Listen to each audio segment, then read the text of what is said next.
Hello everyone. आज हम discuss करने वाले हैं class 8 social science geography chapter number 2 land soil water natural vegetation and wild life resources. ये चैप्टर का पार्ट सेकंड है। इसमें हम लोग समझने वाले हैं कंजर्वेशन ऑफ लैंड रिसोर्सेज कि किस तरीके से हम लोग लैंड रिसोर्सेज को कंजर्व करके रख सकते हैं। मींस आप लोगों ने देखा होगा लैंड डिग्रेड होती है, लैंड डिग्रेडेशन होता है, ठीक है, सॉइल इरोजन होता है, तो उससे हम लोग किस तरीके से लैंड को कंजर्व करके रख सकते हैं। तो पहले मेथड है अफॉरेस्टेशन। अफॉरेस्टेशन मींस ज्यादा से ज्यादा पेड़ लगाए, ठीक है, ज्यादा से ज्यादा पेड़ लगा के हम लोग क्या कर सकते हैं, लैंड को कंजर्व करके रख सकते हैं, ठीक है। और अफॉरेस्टेशन में जस्ट अपोजिट होता है डिफॉरेस्टेशन। डिफॉरेस्टेशन का मतलब ये होता है कि ज्यादा से ज्यादा पेड़ की कटाई की जाए, ठीक है। तो लैंड किस तरीके से कंजर्व होगी, अफॉरेस्टेशन की तरीके से, ठीक है। मींस ज्यादा से ज्यादा पेड़ लगाएंगे, पेड़ की जो रूट्स है वो क्या करेगी, लैंड को क्या करेगी, होल्ड करके रखेगी। तो होल्ड करके रखेगी तो सॉइल इरोजन नहीं होगा, लैंड डिग्रेड नहीं होगी, ठीक है, और हम लोग लैंड को कंजर्व करके रख सकते हैं। सेकेंड मेथड है लैंड रिक्लेमेशन। अब लैंड रिक्लेमेशन मींस जो जिस जगह पेड़ों की कटाई हो चुकी है और वहां पे कुछ अदर वर्क किया जा रहा है, तो हम लोग उस जगह वापस से पेड़ लगा के उसको रिक्लेम करना, मींस लैंड को रिक्लेम करना। तो उस तरीके से भी हम लोग लैंड को क्या कर सकते हैं, कंजर्व कर सकते हैं, ठीक है। Regulated use of chemical pesticide and fertilizers. अब जो केमिकल्स का यूज करते हैं हम लोग फार्मिंग करते समय, पेस्टिसाइड का यूज करते हैं। पेस्ट का मतलब क्या होता है, पेस्ट का मतलब आप लोगों ने देखा होगा जब हम लोग फार्मिंग करते हैं तो पत्तों के ऊपर छोटे छोटे कीड़े लग जाते हैं, ठीक है। तो उन कीड़ों को मारने के लिए क्या यूज किया जाता है, पेस्टिसाइड का यूज किया जाता है। तो फार्मर्स ये ध्यान नहीं रखते कि हमें कितना पेस्टिसाइड का यूज करना है, कितना हमें केमिकल का यूज करना है, ठीक है। तो वो अपने हिसाब से कुछ भी केमिकल डाल देते हैं, तो उससे क्या हो जाती है, सॉइल की फर्टिलिटी क्या हो जाती है, कम हो जाती है, मींस सॉइल खराब होने के ज्यादातर चांसेस होते हैं, ठीक है। एंड फर्टिलाइजर, हम लोग ज्यादा प्रोडक्शन के लिए क्या क्या यूज करते हैं, फर्टिलाइजर्स का यूज करते हैं, ठीक है।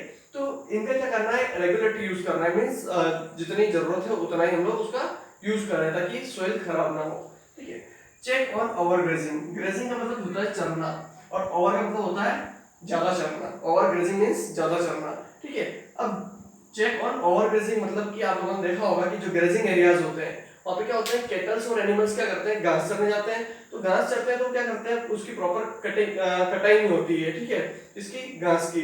तो वो क्या करते हैं, मुंह से ऐसे ऐसे घिस लेते हैं, तो उसके साथ में क्या होती है, घास के साथ में क्या हो जाती है, मिट्टी भी साथ में चिपक के आ जाती है। तो उस जगह क्या हो जाती है, लैंड क्या हो जाती है, थोड़ी लूज हो जाती है, सॉइल क्या हो जाती है उसके आसपास से लूज हो जाती है, मींस उसकी जब बारिश होगी तो क्या हो जाएगी, उसकी जो भी फर्टिलिटी होगी वो क्या होगी, बह के चली जाएगी। तो उसका पूरी तरीके से रेगुलेट यूज किया जाना चाहिए और ग्रेजिंग का, फिर उसको पूरी प्रॉपर तरीके से कटाई करके फिर जानवरों को खिलाना चाहिए, ठीक है।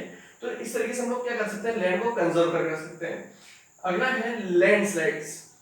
अब लैंड स्लाइड क्या होता है कि जो हिली एरियाज होते हैं, माउंटेन एरियाज होते हैं, वहां पे क्या होती है, लैंड स्लाइड होती है।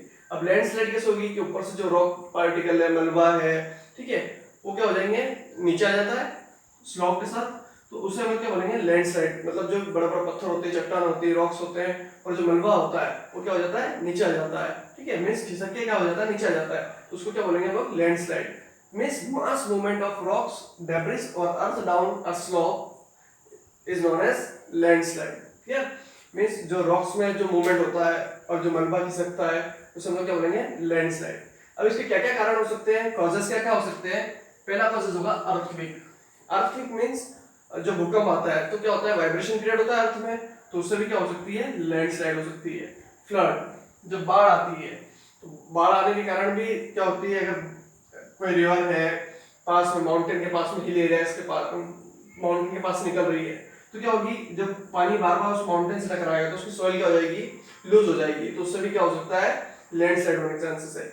वोल्केनोस, जब ज्वालामुखी फूटता है तब भी, जब वोल्केनोस होता है तब भी क्या हो सकती है, लैंडस्लाइड आ सकती है। माइनिंग्स, अब माइनिंग्स की से किस तरीके से लैंडस्लाइड आती है, जैसे हम लोग बात करते हैं कि ये क्या है, एक लैंड का एरिया है और यहाँ पे क्या किया है, माइंस के लिए होल किया गया है, ठीक है, इस तरीके से होल किया गया है, ठीक है। अब ये होल किया गया तो नीचे से क्या हो गई, लैंड का क्या हो गया, बेस कमजोर हो गया, और बेस कमजोर हो गया तो कभी भी क्या हो सकती है, उस जगह लैंडस्लाइड हो सकती है, ठीक है। डिफॉरेस्टेशन, ज्यादा ज्यादा पेड़ काटे जाएंगे तो क्या हो जाएगी, जो रूट्स ने जो पकड़ रखी सॉइल को, लैंड को, तो उससे क्या होगा, वो लूज हो जाएगी, तो क्या हो सकता है, लैंडस्लाइड आने के ज्यादातर चांसेस हो सकते हैं, जो कि हम लोगों ने यहाँ पढ़ा है। तो उसका सॉल्यूशन हम लोगों ने यहाँ पढ़ा है, एफॉरेस्टेशन, ठीक है। ज्यादा ज्यादा पेड़ लगाएंगे तो लैंडस्लाइड नहीं आएगी।